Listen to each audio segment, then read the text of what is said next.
नमस्कार, स्वागत है आप सबका द स्टोरी चैनल पर। मैं हूं विकास कुमावत और आज की स्टोरी में हम बात करेंगे एजुकेशन सेक्टर से लॉकडाउन हटाने के बारे में। जैसा कि हम जानते हैं कि इस वक्त पूरा विश्व कोरोना महामारी से जूझ रहा है।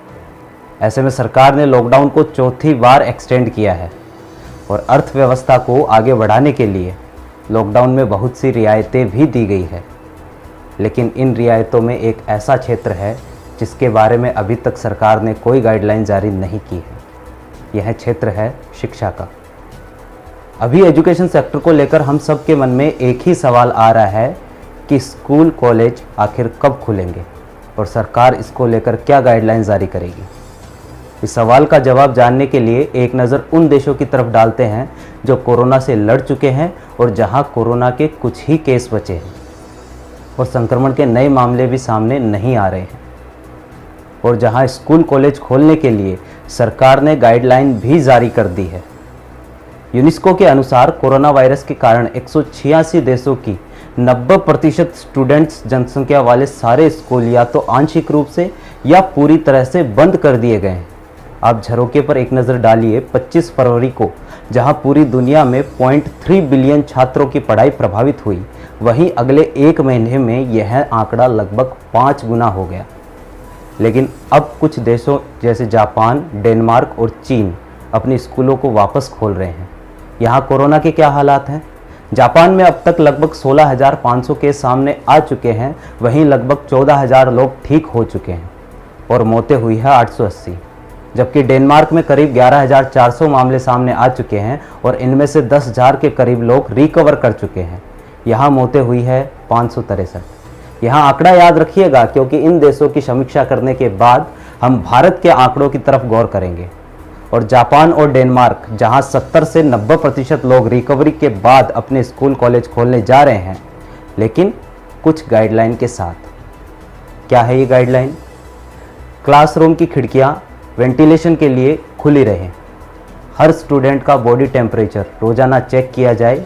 जिन स्टूडेंट्स का बॉडी टेम्परेचर नॉर्मल नहीं है, उन्हें वापस घर भेजा जाए। इसके अलावा सबके लिए मास्क पहनना अनिवार्य है और स्कूल में सोशल डिस्टेंसिंग की पालना पूरी तरह से की जाए।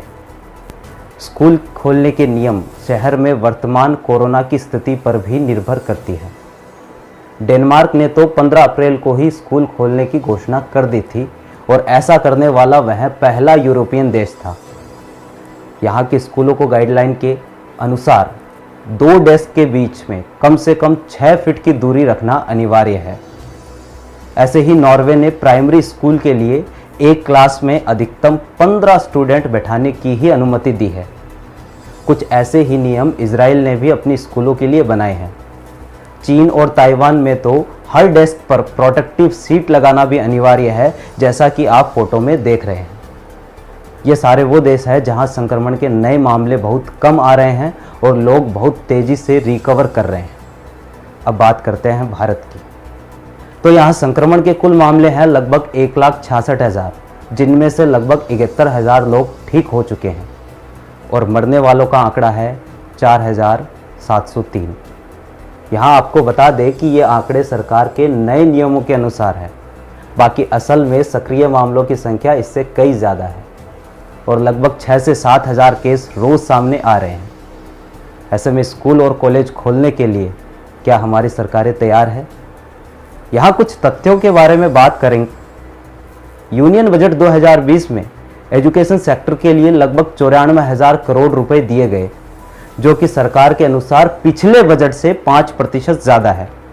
यह राशि हमारी कुल जीडीपी की 0.5% से भी कम है। जिन देशों की अभी हमने चर्चा की है, वे देश अपनी जीडीपी का 3 से 4% हिस्सा एजुकेशन पर खर्च करते हैं। एजुकेशन पर खर्च कम है, मतलब इस सेक्टर के पास सुविधाओं की बहुत कमी है। बाकी सरकारी स्कूलों की हालत से तो हम सब अच्छे से वाकिफ़ हैं। बहुत से सरकारी स्कूल तो ऐसे हैं जहां टॉयलेट भी ठीक से नहीं बने हैं। वे सरकारी स्कूल रोज़ाना सफाई और सैनिटाइजेशन से सुविधाओं को कैसे मैनेज करेंगे, यह हम सोच सकते हैं। रही बात सोशल डिस्टेंसिंग की, तो भारत में प्राइवेट संस्थानों को छोड़कर सरकारी स्कूलों में जहां छात्रों के लिए फर्नीचर की व्यवस्था भी नहीं है, तो ऐसे में सोशल डिस्टेंसिंग कैसे मेंटेन होगी? अगर हमारी सरकारें शुरू से शिक्षा पर ध्यान देती तो आज कम से कम इंफ्रास्ट्रक्चर और बाकी स्कूल की मूलभूत आवश्यकताओं की कमी नहीं खलती। तो क्या जब तक कोरोना है तब तक स्कूल नहीं खुलेंगे? WHO ने कहा है कि शायद कोरोना कभी ख़त्म नहीं होगा। तो क्या स्कूल कभी नहीं खुलेंगे? और उन लाखों करोड़ों लोगों का क्या होगा जिनकी आजीविका प्रत्यक्ष या अप्रत्यक्ष रूप से एजुकेशन सेक्टर पर निर्भर करती है?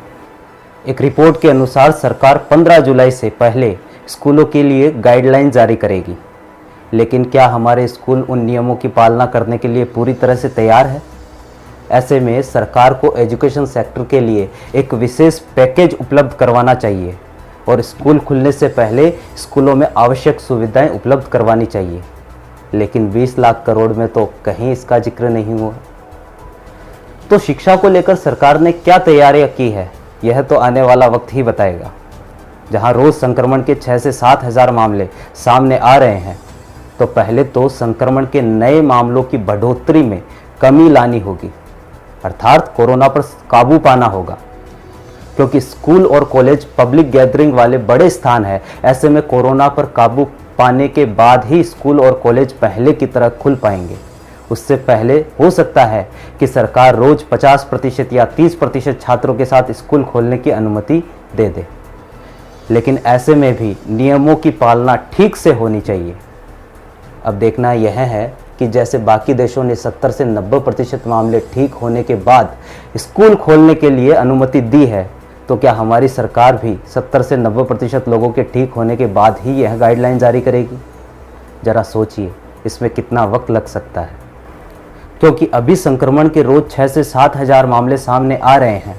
गाइडलाइन को लेकर यह भी हो सकता है कि जापान, डेनमार्क और चीन की तर्ज पर भारत सरकार भी स्कूलें खोलने के लिए गाइडलाइन जारी करे। तो यह थी आज की हमारी स्टोरी। अगर आपको स्टोरी पसंद आई तो वीडियो को शेयर करें और हमारे YouTube चैनल को सब्सक्राइब करें। धन्यवाद।